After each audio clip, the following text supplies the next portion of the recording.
sobat semuanya, ketemu lagi bersama saya Mary Uli Carolina di Session Maranatha Ex Maestro Podcast ya. Dan di episode kali ini saya sudah berada di lantai 10 Fakultas Hukum Universitas Kristen Maranatha di Gedung B. Dan di hari ini tentunya saya bakalan ngobrol-ngobrol bersama dengan salah satu dosen dari Fakultas Hukum dong pastinya ya. Kita akan membahas satu topik yaitu pinjaman online di masa pandemi. Aman gak sih? Saya juga nggak tahu sih seperti apa pandangan beliau ini. Jadi langsung aja kita ketemu sama Ibu Rahel Oktora selaku dosen dari Fakultas Hukum Universitas Kristen Maranatha. Dan di hari ini teman-teman kita akan kembali dalam program khusus ini. Dan seperti biasa dong, saya sudah ada di gedung B Fakultas Hukum. Ini tepatnya di lantai 10 atau di ruang Mahkamah Konstitusi Fakultas Hukum Universitas Kristen Maranatha. Dan sudah hadir bersama dengan saya juga salah satu dosen dari Fakultas Hukum, yaitu ada Ibu Rahel Oktora. Halo Ibu. Halo. Saya malah lebih pengen manggil kakak dah sebenarnya ya.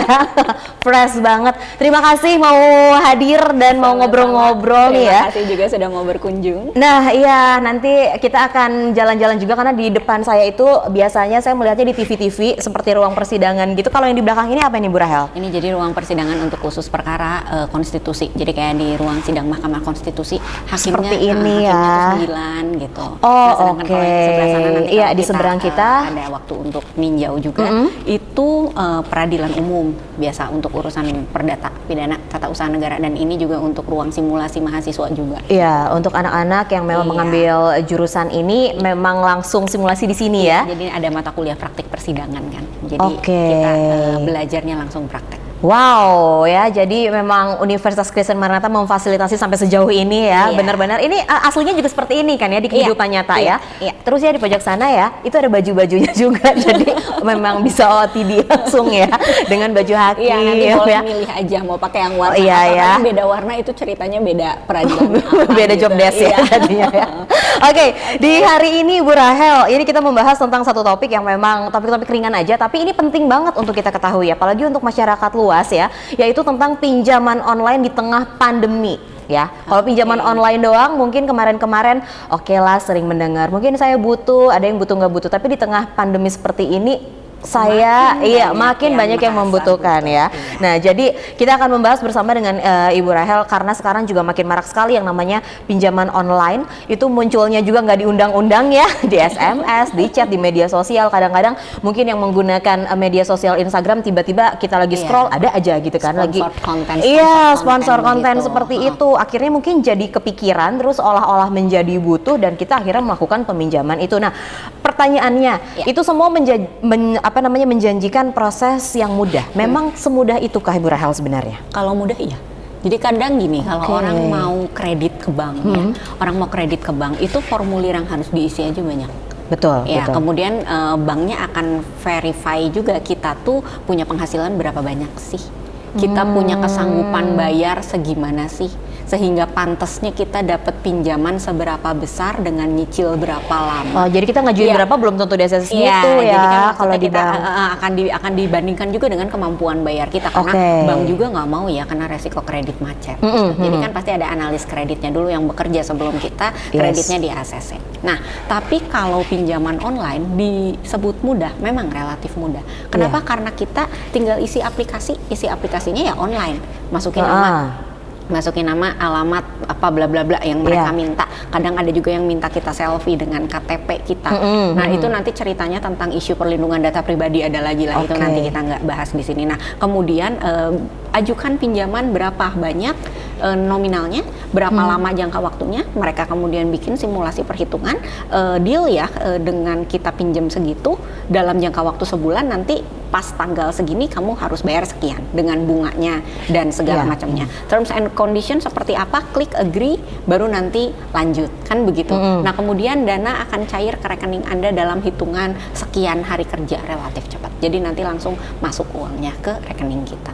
Oke, Kayak gitu. dibandingkan dengan bank Dibandingkan- memang jauh ya, jauh lebih makanya cepat di ya. situ masyarakat banyak yang tergiur. Iya. Ribetlah ke bank, udahlah Betul. online aja gitu. Wow, ya akhirnya memang apalagi kalau dalam situasi-situasi tertentu, misalkan ada kebutuhan yang mendesak seperti itu ya, akhirnya memang pinjaman online menjadi satu solusi. Nah, tapi kelebihannya pinjaman online gitu, sebenarnya seperti apa sih Bu Ya, Rahel? tadi kalau ngomongin kelebihan, faktor cepatnya itu. Itu yang nomor satu ya sebenarnya ya, faktor paling cepatnya. cepat ya. Jadi orang yang sekarang butuh serba cepat harus ngantri lah ke bank, harus verify ini itu kan kadang malas juga, apalagi Iya. masa pandemi segala sesuatu terlaksana secara online. Secara online, ya. Sekarang dengan ada pinjaman ini ya seperti transaksi juga dipermudah kan begitu. Jadi orang banyak yang mau memilih jalur ini. Nah ya, jadi mungkin untuk teman-teman ya yang memang nanti akan kita bahas lebih lanjut. Jadi sebenarnya boleh apa enggak itu sih memang balik lagi keputusannya ke masyarakat umum juga, karena kan tergantung keperluan, kebutuhan begitu ya. Nanti Ibu Rahel juga akan kasih tahu kalau misalkan memang harus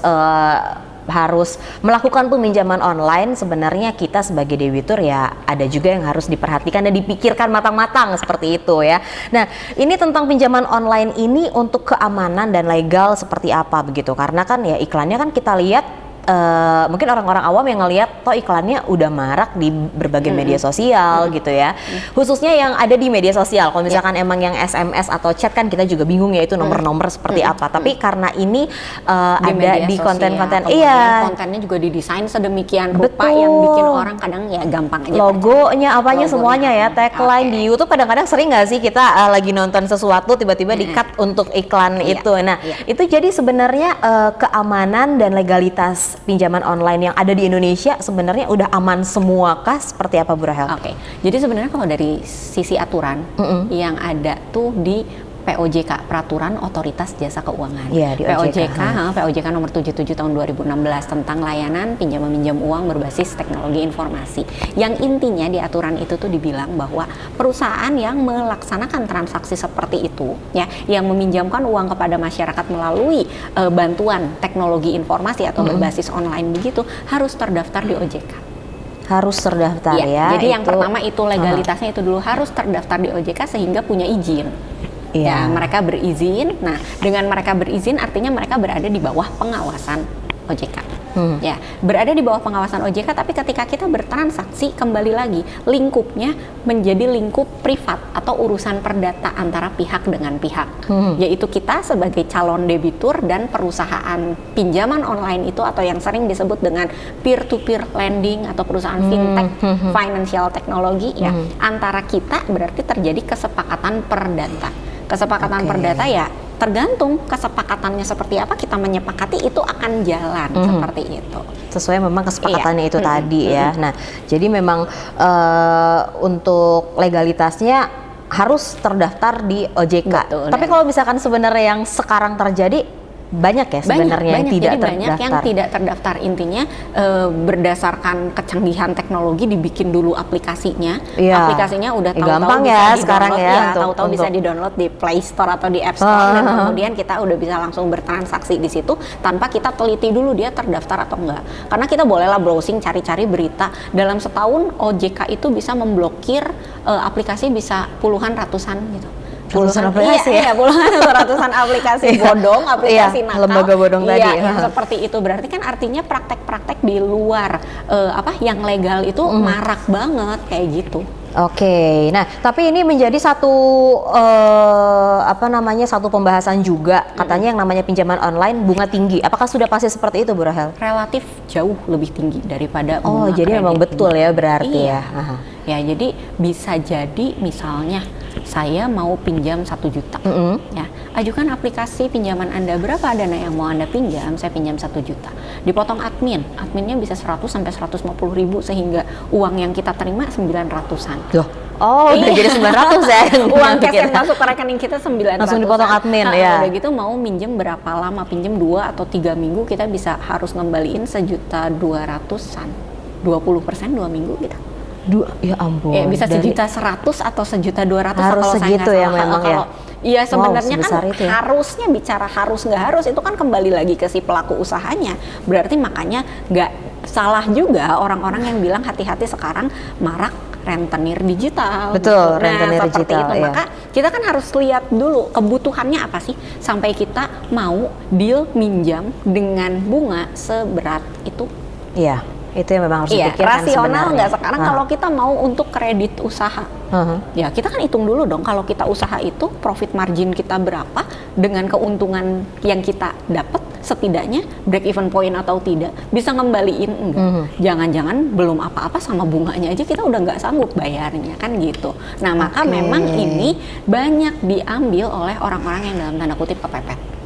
Ya, Ya, karena kalau orang yang masih punya kesempatan memilih, orang yang masih punya waktu, orang yang masih punya waktu untuk menghitung dengan akal sehat, mereka akan pilih cara lain. tidak langsung ke Ya. pinjaman online Ya, itu betul. ya. Nah, ini berarti memang ada hal-hal yang harus kita perhatikan ya teman-teman ya kalau kita memilah pinjaman online. Misalnya memang kita harus masuk ke dalam situasi yang tadi kepepet gitu kan, amit-amit ada yang memang kecelakaan atau apa yang di saat itu kita membutuhkan dana secepat-cepatnya dan tidak mungkin berurusan dengan bank dulu yang memang harus sampai berminggu-minggu begitu. Nah, ini berarti apa saja yang harus diperhatikan calon nasabah nih Bu Rahel untuk kalau memang udah deh harus pinjaman online yang dipilih. Satu, bahwa memang kita lagi kepepet. Itu kita yang tahu. Oke. Karena kadang juga banyak orang yang tergiur dengan segala sesuatu yang bersifat konsumtif.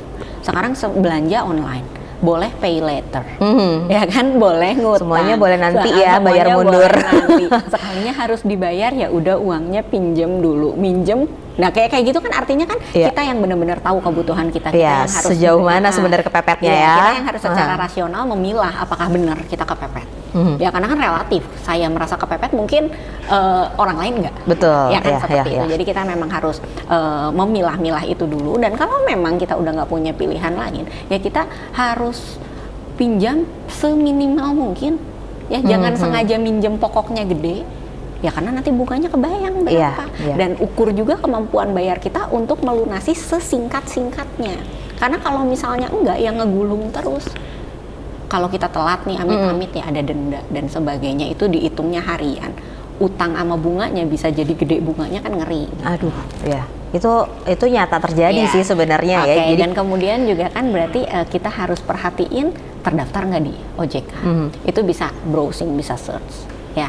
Itu memang OJK juga mempublish ya lembaga-lembaga apa yang memang resmi di bawah OJK. Mana yang sedang di dalam pengawasan, mana yang sudah terblacklist. Ya kita kita maksudnya harus mulai teliti juga. Dan kemudian namanya orang, apalagi biasanya bukan orang hukum, ketika dihadapkan sama terms and condition, bayangin nggak sih huruf kecil-kecil bahasanya entah apa, banyak di scrolling sampai berapa tiba-tiba kali bawahnya gitu. I agree doang, biasanya itu doang ya. Agree, karena kalau itu nggak agree kita nggak jalan. Betul. Ya, orang kan udah keburu stres nih, apaan sih, ya udah deh. Poin-poin itu di skip ya, jadinya nggak dilihat. Padahal di dalamnya banyak sekali peluang-peluang atau potensi-potensi klausul-klausul yang memberatkan sekali bagi calon debitur. Seperti misalnya klausul bahwa dengan mengakses aplikasi ini Anda menyetujui bahwa penyedia aplikasi atau provider aplikasi can access your contact.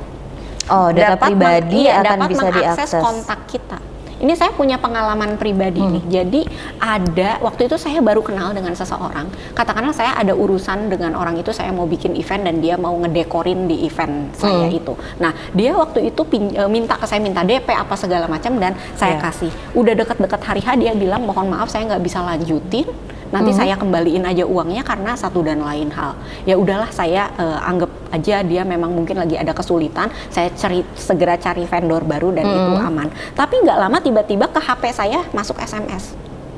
Ke HP saya masuk SMS dari sebuah lembaga pinjaman online yang bilang mohon hubungi Bapak X, tagihkan utang, dia punya utang sekian puluh juta kepada bla bla bla.com. Berarti kan kebayang dia akan spam atau dia akan blast SMS atau WA ke mana aja. Kebayang nggak sih, nama baik hancur banget. Nah, dia lagi nggak bisa bayar pinjaman online dan semua orang kontak dia, even yang baru kenal atau mungkin yang udah puluhan tahun nggak kontak, tiba-tiba dia SMS-in sama pinjaman online, kasih tahu ya itu yang namanya ini nggak bayar. Mending kata-katanya masih pakai kata-kata yang layak. Ada juga pinjaman-pinjaman online yang meng-SMS kontak-kontak itu dengan kata-kata yang sangat kasar, sangat tidak layak, mengandung caci maki. Padahal yang tidak punya urusan padahal kita nggak sebenarnya. punya urusan loh. Ini apa? Saya juga kan sampai berpikir orang itu ke saya juga masih punya utang. Tiba-tiba ya berarti itu memang orang bermasalah gitu kan. Nah itu tadi karena klausulnya mengizinkan itu. Dan di poin itu memang ada sebenarnya dan kita agree untuk kita karena waktu itu juga data pribadinya. Bingung, ini nomor saya orang tahu dari mana? Iya betul. Orang tahu dari mana? Saya pertamanya waktu itu belum paham apa sih debitur ini yang jahil ya nomor saya dikasihin, dan di kata-kata ini disebutnya di situ bahwa Anda telah ditunjuk sebagai penjamin, kebayang nggak? Sebagai penjamin dari si debitur. Jadi kita ikut diseret-seret gitu ya untuk jadi jaminan. Gitu ya. Secara hukum kan konsekuensi sebagai penjamin itu berat sekali loh. Saya agree sebagai penjamin Anda, misalnya ketika Anda berhutang, once Anda nggak bayar, saya yang harus bayar. Iya, penjamin seperti itu ya. Jadi bertanggung jawab juga atas nah itu kan kata penjamin beban itu ternyata orang lain. Kata penjamin itu ternyata kata-kata geretak belaka sebetulnya. Iya. Sama saya SMS-nya langsung dihapus, langsung diblok juga sebenarnya nggak apa-apa, tapi kan mengganggu. Betul. Mengganggu privasi. Itu sudah orang mengganggu lain. jadinya. Iya. Oke, nah itu yang memang pernah kali ya zaman-zaman sekarang dengan maraknya makin pinjaman online, kita mungkin pernah seperti itu dan akhirnya pernah seuzon, nomor kita disebar-sebarin. Ternyata itu memang ada akses yang mengizinkan seperti itu.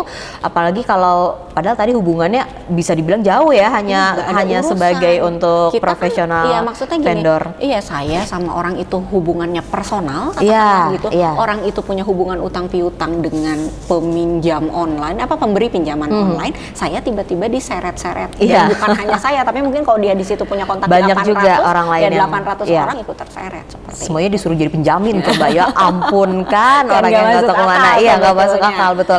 Nah berarti sebenarnya seperti ini, adakah payung hukum khusus begitu? Sebenarnya dasar hukum apa sih yang peminjaman dan pembayaran dari pinjaman online ini hukumnya seperti apa? Jadi sebenarnya kalau kita ngambil dari dasarnya ngambil dari dasarnya, kesepakatan perdata itu tunduk sama aturan di dalam Kitab Undang-Undang Hukum Perdata. Ya, bahwa kesepakatan perjanjian itu lahir karena kesepakatan. Intinya kan itu. Nah, tapi kesepakatan yang seperti apa? Tentunya kesepakatan yang sah. Kesepakatan yang sah itu kalau para pihaknya tadi perjanjian yang sah kalau ada kesepakatan antara dua belah pihak. Para pihaknya sudah dewasa dan mampu atau cakap bertindak secara hukum. Ada suatu hal tertentu disertai dengan kausa yang halal. Nah, tentang kausa yang halal itu atau dari si konten isi perjanjian itu ini masih debatable gitu. Ada yang bilang ya halal-halal aja kan, intinya kan peminjaman uang, apa yang nggak boleh. Tapi di sini tentang bunga yang tinggi itu orang mendebat ya, nggak bisa dong kayak gini dianggapnya halal, ini harusnya perjanjian gini batal demi hukum. Tapi dalam kenyataannya nggak ada juga yang bawa ini ke pengadilan sampai ya jarang juga, saya belum update sih, mungkin ada, tapi setahu saya ya sangat jarang ada orang yang merasa dirugikan untuk bawa ke pengadilan dan menggugat dan sebaliknya, karena pihak debitur kalaupun sangat dibebani bunga yang tinggi ya dia yang agree kok dari awal. Iya, betul. Kemudian sisi lain kita juga harus perhatikan Undang-Undang Perlindungan Konsumen. Nah, di dalam Undang-Undang Perlindungan Konsumen ini ada pasal tentang klausula baku. Klausula baku itu apa sih? Ya term and condition yang ditetapkan sepihak sama pelaku usaha. Yang membuat debitur atau nasabah atau konsumen pokoknya agree dulu baru jalan. Nggak agree ya udah take it or leave it. Nggak mau agree ya udah bye. Nah, berarti kan kita dipaksa agree dengan klausul-klausul yang demikian memberatkan. Nah, itu ada aturannya di dalam Undang-Undang Perlindungan Konsumen. Kembali lagi, kalau kita nggak setuju sama satu klausul dan ingin membatalkan itu, ya harus urusin secara kalau kita bersengketa gitu ke pengadilan dan sebagainya. Dan proses ini juga nggak gampang dan nggak banyak orang yang mau lakukan itu. Betul, iya pasti. Dan ribet baru banget. Yang yang aturan teknisnya tadi yang POJK 77/2016 tadi tentang bahwa lembaganya harus terdaftar di OJK ya. Kemudian klausul-klausul seperti apa yang boleh dan nggak boleh, tentang yang legal harus yang berizin dan seterusnya itu ada di POJK itu. Jadi payung hukum sih payung hukum, tapi ketika kita buka webnya OJK aja, OJK di situ juga udah kasih warning bahwa pinjam-meminjam online antara calon debitur dengan pihak penyedia pinjaman adalah kesepakatan perdata di mana resikonya kalian yang pertimbangkan sendiri. Jadi udah diingatkan juga ya sebenarnya. Gitu ya, cuma kata-kata explicitly bahasa Indonesia yang sangat tertata lah, cuma intinya begitu bahwa tolong itu dipikir tidak disarankan sebenarnya bahwa itu adalah kesepakatan perdata yang silakan pertimbangkan gitu segala resikonya. Nah, jadi kurang lebih seperti itu ya. Banyak masyarakat awam khususnya yang tadi udah kepepet-pepet kali ya Bu Rahel, boro-boro mikirin hukumnya ya. Tapi akhirnya pas udah mulai merasa tertekan dengan tadi ya, udah mulai ditagih mungkin, udah mulai dipermalukan dengan sudah banyak tagihan-tagihannya yang melibatkan orang lain, baru kepikiran, saya apakah tidak punya perlindungan hukum nih sebagai konsumen? Suka ya jadinya kayak gitu. Nah, udah mulai nih ngobrol-ngobrol. Sebenarnya mereka bisa nggak sih mengkonsultasikan, walaupun mungkin udah rada setengah nih, udah mulai dapet tekanan-tekanan tadi, penagihan-penagihan, udah dapet rentenir online ya dalam bentuk chattingan segala macam gitu. Nah, ini sebenarnya untuk pihak-pihak yang memang tadi debitur ini, apakah bisa mengkonsultasikan hal-hal hukum ini kalau sudah terjadi sengketa? Ya, kalau misalnya konsultasi ya tentunya ke yang mengerti hukum ya tentu saja pasti akan terbuka para konsultan hukum untuk menangani hal-hal seperti ini. Cuma saja di dalam penyelesaiannya biasanya mungkin akan dilakukan negosiasi ulang. Nah, ini saya nggak tahu nih apakah pihak pemberi pinjaman online-nya mau atau bersedia. Kita ajak negosiasi ulang untuk misalnya nego-negoan lagi ya. Bunganya jangan segini dong, saya akan lunasi pokoknya. Ya, bunganya minta dikurangi atau kemudian minta perpanjangan waktu, tapi benar-benar kita dengan itikat baik lunasi. Kalau ke bank kan bisa kayak gitu. Kalau kita misalnya lagi KPR atau lagi punya kredit usaha ke bank gitu, dan kemudian pas lagi berjalan kita ada kesulitan bayar, ya ada sih mekanisme-mekanisme untuk ibaratnya minta keringanan tadi ya. Minta keringanan, apalagi di masa pandemi ini juga kan pernah kan ada ada info-info secara resmi malah waktu itu ya. Ada info-info tentang keringanan pembayaran pajak segala macam, betul. Nah, cuma kalau di pinjaman online ini kebayang nggak sih kita transaksi online, dia mewakili sebuah perusahaan, tapi kita berhadapan sama siapa sih? PIC-nya siapa sih? Iya. Benar, PIC-nya loh ini. Siapa sih? Jadi nanti kalau kita kenapa-napa kontak personnya siapa sih? Itu pasti orang akan bingung, walaupun kalau mau ditelusuri bisa, karena biasanya pemberi pinjaman online itu adalah sebuah PT. Ya, adalah sebuah PT, jelas kantornya di mana, berarti kan legalitasnya sebenarnya kalau yang baik jelas, tapi kalau yang nggak baik, nah ini udah yang ilegal, nah itu udah ngeri lah, ya udah ngeri, kita bisa jadi dikejar-kejar terus. Cuma buat mereka juga ini adalah resiko, di mana mungkin ada orang yang benar-benar kabur dan beneran nggak bayar. Jadi resiko juga ada di dua belah pihak, makanya kenapa mereka bebankan bunga yang sangat tinggi, karena kita juga udah kasih karena mereka dengan cepat balikin duit ke pendana mereka. Betul. Ya kan, mereka bisa minjemin uang, dapat dari mana uangnya? Dari para investor kan. Nah, seperti itu, seperti contoh yang tadi saya ceritakan aja. Saya nggak tahu orang itu apakah sampai sekarang beneran bayar nggak sih ke pinjaman online yang sampai puluhan atau bahkan ratusan juta itu, atau dia kabur aja pindah kota dan jadi buron dengan meninggalkan uang ratusan juta. Jadi itu artinya resiko memang ada pada kedua belah pihak. Betul, ya resikonya tadi di kedua belah pihak ya. Untuk yang kita memberikan pinjaman tadi udah dikasih cepat, kadang-kadang gitu juga ya wajar dong. Nah, untuk kalau Ibu Rahel sendiri sering temui kasus-kasus pinjaman online di masa pandemi seperti sekarang ini, apakah memang terjadi peningkatan laporannya? Banyak, maksudnya kalau laporan indeks data resmi saya memang sedang tidak meneliti itu gitu, karena kalau dosen kan setiap semester kita ada kewajiban penelitian. Kebetulan topik penelitian saya untuk semester ini bukan itu semester lalu saya udah selesaikan. Gitu. Nah, tapi kalau kita ngelihat ke lingkungan sekitar, ya banyak aja sih gitu. Dengan kemudahan ini memberikan celah, memberikan celah bagi banyak orang yang juga mungkin tidak beritikat baik, yang memang dari awal memang sengaja saya mau minjem online, saya mau bawa kabur duitnya. Dan jadi saya dia udah punya strategi juga gitu ya. Saya nggak mau bayar, suami istri lah pakai KTP suaminya, padahal uangnya nggak tahu sama istrinya dipakai dengan sesuatu yang tidak bertanggung jawab ya. Begitu tahu-tahu suaminya yang dikejar-kejar atau sebaliknya. Oke. Nah, kayak gitu kan. Wow, ya sering lah Ya, pasti banyak, gitu ya. Kemarin juga sempat pas udah tahu topiknya ini, saya ngeliat-liat, wah ini juga ya kasus-kasusnya gitu ya. Dan memang ya sangat miris sekali Sangat gitu. miris, Ada ya. yang memang butuh, jadinya udah dengan yang tadi mengikuti gaya hidup udah Iya, nggak. udah random. Iya, kita udah nggak ngeblur bisa bedain. semuanya. Dan kemudian juga apa namanya, si penagihannya itu juga ya kadang dengan cara-cara yang jauh lebih parah daripada sekedar nge-SMS kemana-mana dengan caci maki. Pernah Betul. ada kasus di mana seorang wanita nggak bisa bayar pinjaman online karena ada klausul akses kontak tadi. Iya. Si pihak yang mau menagih itu dia bikin WA group yang isinya kontak-kontak si cewek ini. Waduh, niat banget emang ya sampai bikin Iya, karena grup ingin sendiri. merusak nama baiknya aja, Iya, karena iya. saking udah hopeless, nggak tahu Disebarluaskan lagi aja. gimana caranya nagih. Akhirnya bikin WA group yang berisi Tujuannya teman-teman. bikin malu ya. Iya, cuma mau bikin malu dan ngomong katanya kalau wanita ini tidak bisa membayar, setujukah kita jika maaf ya wanita ini digilir saja supaya dia dapat uang dan uangnya bisa bayar ke Wow. pinjaman online. Itu terjadi. Sampai cara penagihan. Iya. Nah, ini tadi sebenarnya Bu Rahel melibatkan penagihan kepada orang lain dan memang sudah jadi tidak beretika gitu ya. Ini ada perlindungannya lagi nggak sih Iya, sebenarnya untuk debitur? sebenarnya ini menyalahi ya. Ini menyalahi. Udah bablas ya kayaknya Udah ya. bablas, karena ini kalau secara konsep perlindungan konsumen ini udah terjadi yang namanya undue influence, udah terjadi namanya penyalahgunaan keadaan. Ya. Ya, dari awal orang kepepet dimanfaatkan, diikat dengan diikat dengan terms and condition yang demikian berat dan udah melupakan yang namanya asas privity of contract, bahwa kontrak itu antara kita, nggak bawa-bawa orang lain. Ya. Nah, artinya kan sudah terjadi penyimpangan-penyimpangan itu, maka harusnya dalam hal ini sih lebih ke pengawasan yang harus lebih dikencengin sebenarnya gitu. Ya, pengawasan Oke. dari lembaga pemerintahnya dan kesadaran serta kehati-hatian orang-orangnya. Karena kalau misalnya si pinjaman online yang legal dan terdaftar biasanya nggak nyampe separah itu.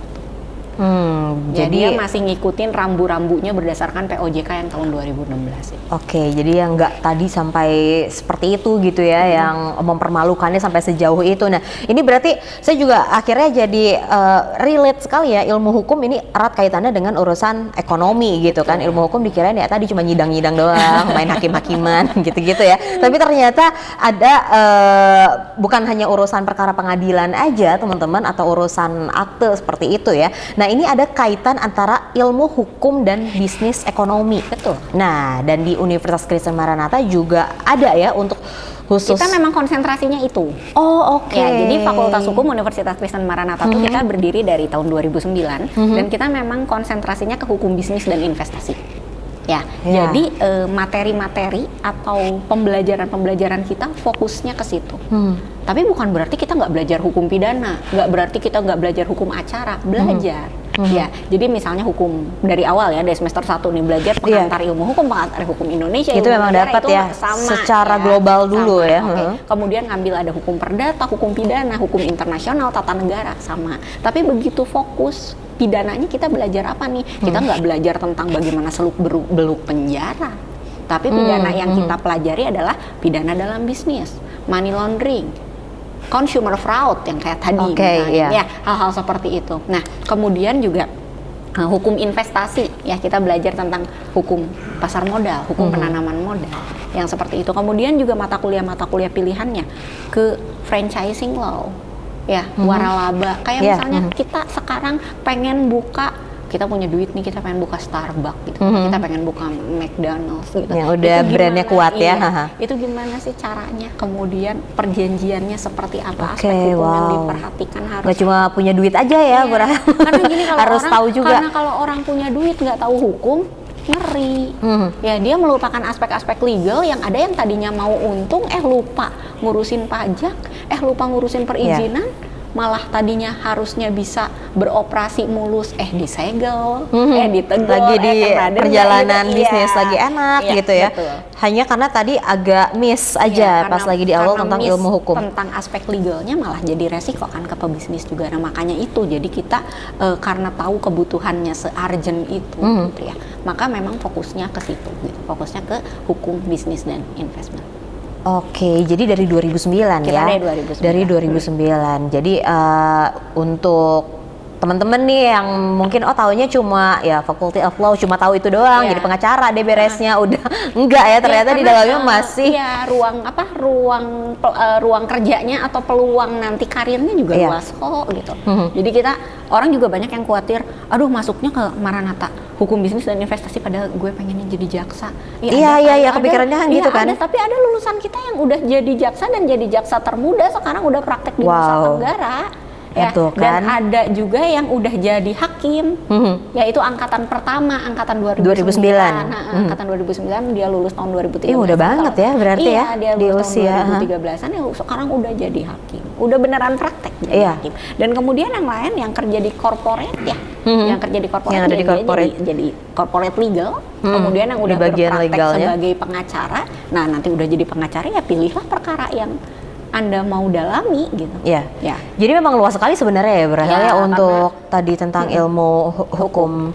Orang dari lahir sampai meninggal loh urusan sama hukum. Iya loh, bener loh sebenarnya. Even ketika dia tidak sedang melanggar hukum, kenapa orang nikah? Sebenarnya diikat dengan peraturan ya itu hukum ya sebenarnya bagian dari hukum. Harus ada aktanya. Kenapa orang meninggal harus ngurus akta? Karena segala peristiwa hukum itu ada konsekuensi hukumnya ya. That's why hukum selalu ada gitu sebenarnya. Oke, nah tapi ini mungkin banyak masyarakat yang memang masih belum sepeduli itu gitu ya dengan ilmu hukum. Nah, apa yang memang sangat ditekankan dan dibekalkan untuk mahasiswa-mahasiswa yang memang sekarang ada di fakultas ini, Bu?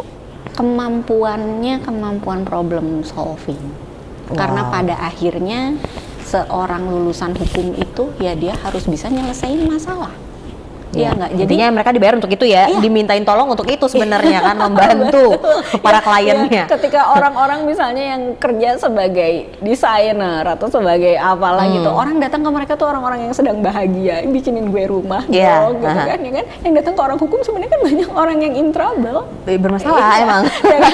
Banyak orang yang lagi bermasalah. Nah, jadi kita bekali dengan kemampuan problem solving, analytical thinking gitu, bagaimana berpikir secara logis, ya, berpikir secara logis, sistematis berdasarkan aturan hukum yang berlaku. Jadi logikanya yang sebenarnya harus kita kencengin. Banyak orang misunderstanding dengan berpikir bahwa kuliah hukum ngapalin undang-undang, biar apa? Iya, tadi saya ngeliat di sana tebel banget. Itu berkas ya perkara, ampun. itu contoh-contoh berkas perkara. Ada kode-kode tadi ya. Kalau kata Ica tadi masih kalah sama kode cewek katanya. Kode cewek masih lebih tebal dan lebih absurd. Lebih absurd. Ya, jadi kalau misalnya hukum, orang berpikir belajar hukum katanya harus ngafalin undang-undang hari ini. Kita hafalin, besok ternyata dia dikaji ulang sama Mahkamah Konstitusi. Direvisi lagi ya. Mahkamah Konstitusi undang-undang itu tidak konstitusional. Inkonstitusional kita cabut aja, kemarin ngapalin ayo gitu kan, biar apa ya. Jadi sebenarnya masih mungkin ya untuk perubahan-perubahan. Oh ya, sangat mungkin karena hukum untuk manusia dinamis hukum yang mengikuti perkembangan masyarakatnya. Ya, dulu kita dijajah Belanda, hukumnya pakai hukum Belanda. Ya sampai hari gini ya kita harus upgrade dong, masa mau pakai hukum zaman Belanda terus gitu. Ya, jadi kalau kemudian ada yang bilang harus ngafalin undang-undang, hal-hal yang prinsipil aja kita tahu bunyinya apa, unsurnya apa, dan makna dari unsur itu apa, sehingga aplikasinya yang lebih penting sebetulnya. Ya, jadi kalau saya sih secara pribadi gitu sebagai dosen, kalau di kelas jarang saya kemudian meminta anak-anak untuk menghafalkan ini hafalin, ini semua hafalin. Tadi undang-undang itu ya. Gitu, jangan dihafalin, nanti buka aja. Tapi saya kasih kasus, kalau kasusnya gini, kata bunyi peraturannya gitu, pasal yang mana yang tepat, kenapa kamu bilang unsur itu sesuai dengan itu sebenarnya yang lebih harus kuat ya kita ya. Di kelas kita bagi aja dua kubu, siapa yang setuju dengan statement saya yang ini, sebelah sini, yang nggak setuju sebelah sini. Kenapa? Debatin aja sekalian di kelas. Dulu waktu masih offline, masih onsite, begitu bahagia saya kalau ngajar. Asik ya untuk tapi semuanya tuh kan dipancing ya untuk bisa mengeluarkan. Karena sekarang kalau anak hukum nggak punya senjata seperti seorang dokter bawa-bawa stetoskop gitu, ya, dan atau bawa-bawa alat apa gitu. Ya, yang kita punya kan pemikiran dan argumentasi. Dan kalau mereka nggak bisa ngomong, aduh mau gimana gitu. Makanya kadang kalau di kelas ya saya encourage juga mereka untuk bisa seperti itu. Ini kadang-kadang kalau misalkan dengan pemberitaan seperti sekarang gitu ya, yang si ini bawa ahli hukum ini, si ini bawa ahli hukum ini, yang sering jadi pertanyaan yang ngegelitik aja gitu ya, padahal pas lagi kuliah pasti mereka semua diajarin dengan hal yang sama, tapi pada akhir prakteknya ketemu kasus mereka bisa punya pandangan yang berbeda-beda ya. Karena memang sudut pandangnya bisa berbeda. Katakanlah satu kasus pidana kan adegannya yang itu. kemudian yang satu jadi jaksa, yang satu jadi pengacara. Kok argumennya bisa beda? Ya karena apa yang mereka tuju beda ketika seorang jaksa benar tujuannya ya. Ada seorang jaksa mewakili negara untuk menjatuhkan sanksi pada orang yang disebutnya kayak criminal offender tadi yang udah berurusan dengan negara melawan ketertiban umum, dia harus diapain. Maka seorang jaksa akan berpikir gimana caranya unsur-unsur delik yang nanti dia sasar itu tepat dan orang itu nggak lepas. Ya, tapi kalau kemudian dari pihak lawyer misalnya, dia akan cari apakah ada alasan pembenar, alasan pemaaf yang at least meringankan hukumannya atau bahkan bisa meniadakan hukuman karena orang ini melakukan tindak pidana atas dasar apa. Oke, jadi memang tujuan seru loh. Kayak sekarang mungkin lagi hebohnya tentang vaksin gitu kan. Ini semua dokter pas lagi sekolah kan pasti sama ya diajarinnya. Kenapa sekarang beda-beda? Nah, itu kalau gitu nggak tanyain sama dokter. Ternyata dalam hukum pun seperti itu ya. Ada ya memang ahli hukum ini. Perasaan waktu sekolah mereka pasti diajarinnya sama doang sama bapak ibu dosennya ya. Tapi kok pas lagi ada praktek itu semuanya ada sudut pandang yang memang bermunculan gitu dan emang seru banget sih. Dan selalu panaskah kalau di suasana pengadilan? Berarti itu emang seperti itu ya? Tergantung yang disidangkan. Aduh kebanyakan ngelihatnya ini. Kalau misalnya persidangannya sidang perceraian misalnya dengan para pihak memang sudah tidak mau dimediasi dan memang mau bercerai ya gitu aja lah prosedural ya bahwa ini pembuktiannya seperti ini akhirnya menunggu hakim untuk memutuskan bahwa perkawinannya sudah putus. Tapi kalau umpamanya ada sengketa rebutan tanah MM-an ya rame. Ya benar. Tergantung yang disengketakan. Rame deh kalau misalkan ngebahas tentang hukum gitu. Selain karena banyak tadi komponen-komponen juga ya yang memang harus. Jadi bidang hukum tuh memang luas banget ketika orang awam ditanya kayak saya kalau baru ngajar anak semester 1, apa yang kamu tahu tentang hukum? Yang mereka pikir ya itulah polisi, jaksa. Iya betul, hanya seputar itu pengadilan, pengacara, pidana, bank napi. Iya nggak sih? Iya benar, kriminal lah pokoknya tentang hukum. Hukum tuh nggak itu doang. Hukum internasional misalnya, ya hukum internasional urusan antar negara, sengketa batas negara itu juga hukum. Jadi sangat luas sekali ya benar-benar. Kaitannya hukum bukan hanya dengan kriminal aja sebenarnya. Bisnis internasional, ekspor, impor, kontrak internasional, cyber law sekarang. Iya betul. Ya sekarang bentaran hoax, bentaran hate speech. Ya kemudian kejahatan ITA itu kita dipancing untuk klik link apa padahal data kita bisa keambil ya, kemudian kita dapat SMS apa tiba-tiba dimintain OTP ya, kode apa yang kemudian WA kita dihack dan sebagainya. Wow. Ya, itu juga kan hukum semua. Betul. Maka memang mata kuliahnya juga kita kotak-kotakan ya kita kasih per semesternya arahnya ke mana gitu ya, termasuk dengan hukum acara dan praktek-praktek simulasi sidang seperti yang tadi diceritain di ruangan di lokasi kita ini ya. Oke, nah tapi sekarang apa yang berbeda nih setelah perkuliahan di masa pandemi? Mungkin Bu Rahel boleh sharingin dikit nih sebagai pengajar juga. Ya tantangan juga sih buat kita para dosen yang tadinya ngajar, kita ketemu, kita bisa lihat mana anak yang attentionnya bagus. Mana yang kemudian di kelas agak dalam tanda kutip ya cengok aja gitu, dan kita kan tahu ya ekspresi muka gitu. Iya, dari saat situ, memang masih tatap langsung. Dan kemudian kita bisa kamu yuk saya tanya ini, kita diskusi ini kepancing. Nah kalau misalnya online dan semuanya off kamera atas dasar alasan Bu maaf sinyal saya kuota saya ini gitu ya kan, kita nggak bisa memantau mana sih anak yang benar-benar paham, mana sih yang benar-benar cuma ngikutin asal dapat absen. Ya itu nggak tahu gitu, sehingga memang kesadaran untuk mau belajarnya ya harus ada di mereka. Kita benar-benar jadi fasilitator. Dan kemudian juga untuk ujian kita nggak bisa lagi ujian teori atau kopas mereka. Iya betul. Nggak bisa lagi ujian yang pertanyaannya apa yang dimaksud dengan jelaskan pengertian dari. Udah nggak bisa seperti itu ya modelnya. Makanya akhirnya saya kemarin bikin ujian. Coba dari satu topik ini bikinin infografisnya deh. Ya mereka ngedesain sesuatu, kayak kemarin saya kebetulan ngajar tentang metode penelitian. Ambil aja satu subtopik, bikinin infografis yang bagus biar orang begitu baca postermu langsung paham konsep itu apa. Dalam seperti itu ya bentuk ujiannya sekarang udah bergeser. Kan akhirnya mereka ada yang coba karena masing-masing beda. Mereka cuma ngambil satu konsep misalnya tentang conceptual approach di dalam penelitian hukum, artinya apa, gimana, terus mereka kasih gambar, kasih contoh, kasih apa. Nah malah jadi menuntut mereka itu juga mereka lebih trigger ya, lebih kreatif jadinya kan. Kalau dulu cuma ngafalin aja. Udah nggak penting juga sih sekarang kemampuan memorizing atau menghafal mah. Saya tadi katanya undang-undang boleh kok buka aja katanya kalau misal saya kerja di satu corporate dan kemudian PT saya sedang mengalami satu masalah, kita harus melakukan analisis tentang masalah itu dan kita harus kasih legal advice sama atasan kita sama pimpinan. Ya browsing lah kita. Ya browsing aja. Telusurilah undang-undangnya dari hierarki yang paling tinggi sampai yang paling teknis. Ya, kemudian nanti dari undang-undang itu kesimpulannya apa ya, rangkum dalam satu advice paper legal advice itu gitu, satu paper legal opinion itu, legal memorandum itu kita kasih gitu kan ke ke atasan kita dan nggak perlu ngapal, ya analisisnya aja yang harus jago. Oke, dan itu semua dibekali loh ya di Fakultas Hukum Maranatha. Nah, jadi untuk yang mungkin ada yang bersama dengan kita sekarang para orang tua, mungkin yang memang dari dulu udah cita-citanya pengen jadi pengacara doang, coba dilihat lagi. Hukum itu luas loh ya. Tadi ladangnya nggak cuma dan yang jadi pengacara aja. Juga dan yang ngajar di sini. Iya boleh cerita dong Bu Rahel sebenarnya. Praktisi. Ya, kalau Bu Rahel sendiri tadi memang lebih kalau saya memang lebih ke akademisi aja sih. Jadi saya waktu dulu lulus S1 dengan istilahnya waktu yang cukup singkat. Entah kenapa dulu hidup kejar tayang amat. Iya. Jadi lulus kompetitif S1, gitu ya. Jadi lulus S1-nya cepat terus langsung cuma jeda 1 semester S2.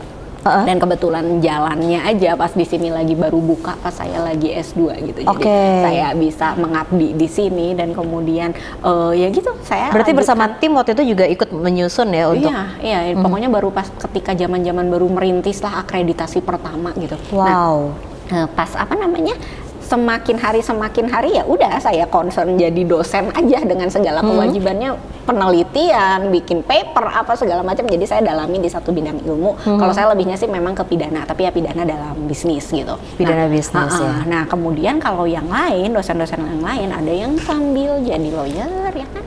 Oh, jadi bisa juga ya untuk ambil profesi itu ya? Bisa, lawyer, kemudian yang konsultan bisnis, ya notaris. Corporate. Ini biasa yang cewek-cewek ini ya, kalau udah ini banyak banget jadi notaris ya teman-teman saya. Mereka pikirnya bahwa jadi notaris itu ya cukup fleksibel dan kemudian ya yang penting kan kantor bisa di rumah rata-rata ya kayak gitulah. Jadi maksudnya dengan sambil handle keluarga juga gimana.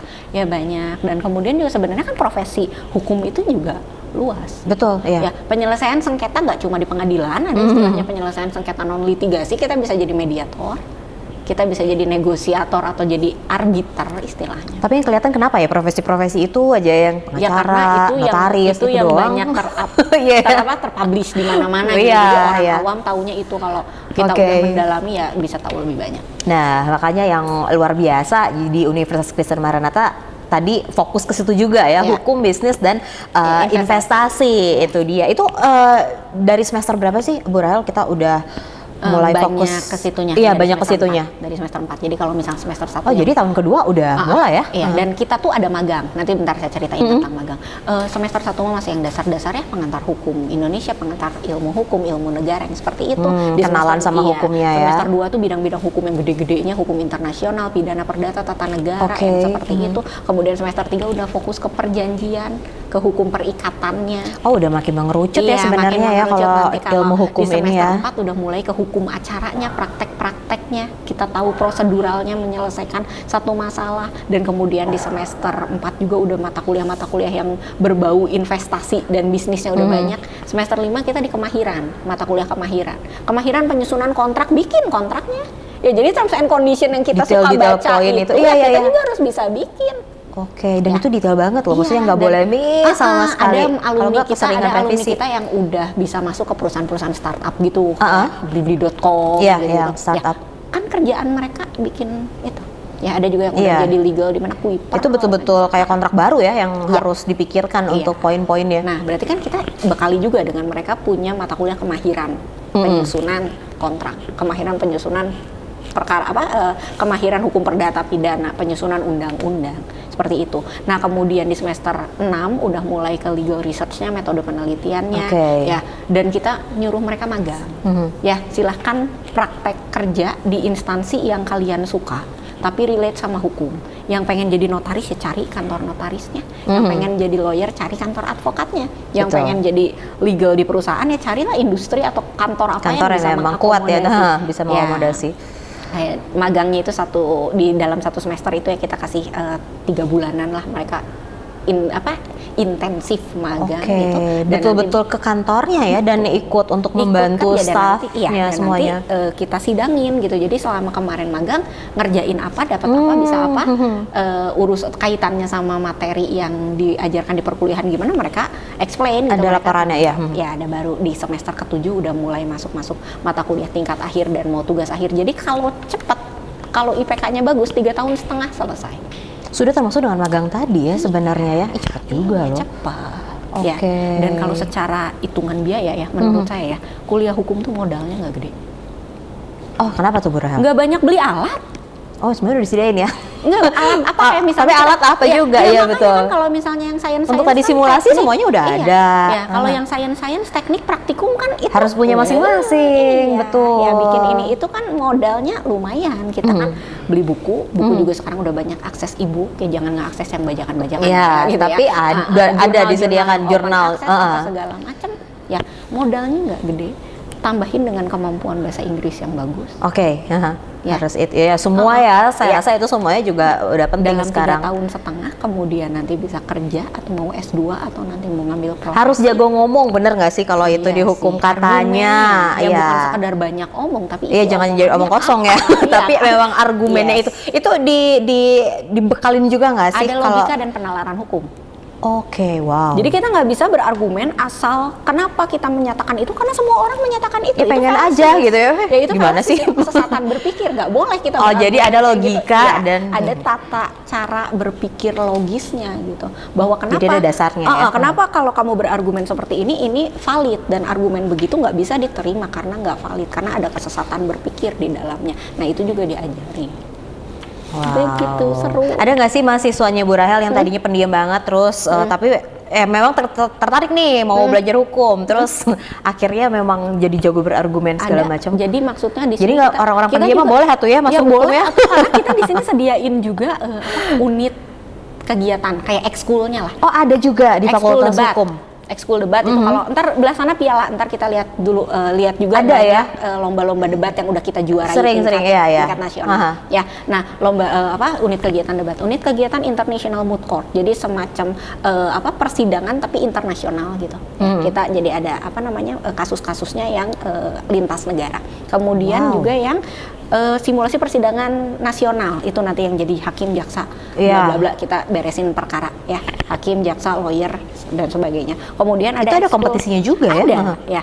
Ekskul karya tulis ilmiah yang senang research, legal drafting yang senang bikin kontrak dan bikin dokumen-dokumen hukum. Jadi kita fasilitasi juga bukan cuma belajar di kelas, tapi juga ada kegiatan di luar kelas. Ih, seru kan ya, namanya Faculty of Law ternyata luas sekali. Jadi mungkin untuk teman-teman yang memang tertarik ya untuk mengambil S1 atau S2-nya gitu ya, hukum itu untuk memperoleh informasinya bisa kemana sih Bu Rahel? Kalau di Maranatha, ya kalau di Maranatha kita baru ada S1-nya. Baru S1 ya? S1 hukumnya, doakanlah kita bisa segera buka S2 juga gitu supaya kita bisa lebih luas melayani masyarakat. Ya untuk informasi dan segala macam terkait admission sebenarnya tinggal akses www.maranatha.edu. Ada di sana semuanya di Fakultas Hukum ya terutama ya.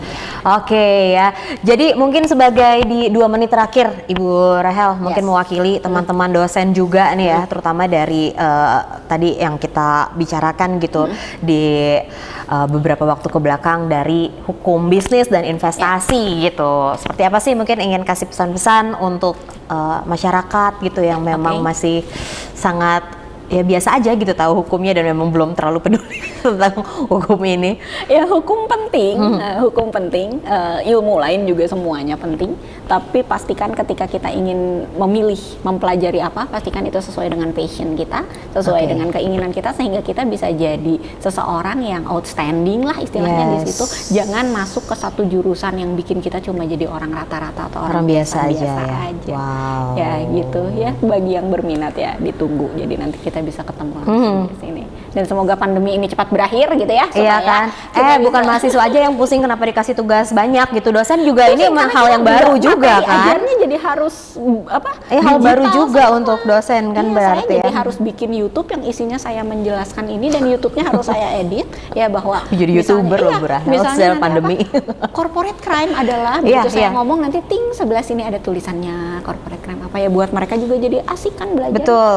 Ya, hal makin menarik ya. Dikasih bacaan terus cuma dikasih juga. Teori-teori juga nggak menarik gitu buat mereka. Oke, Ibu Rahel terima kasih banyak untuk waktunya. Salam untuk semua teman-teman juga dosen-dosen lain. Nanti next kesempatan kita mungkin bisa ngomongin hal lain tentang hukum yang lebih menarik lagi pastinya ya. Tunggu. Terima kasih. Nah, jadi itu dia teman-teman ya perbincangan saya bersama dengan Ibu Rahel tentang pinjaman online di tengah pandemi. Semoga sekarang Anda sudah semakin bijak ya Bu Rahel ya untuk bisa mengambil keputusan apakah perlu banget, perlu doang nih untuk pinjaman online ya. Dan kita akan ketemu lagi tentunya di sesi berikutnya, tentunya di program Maranatha X Maestro Podcast. Dadah.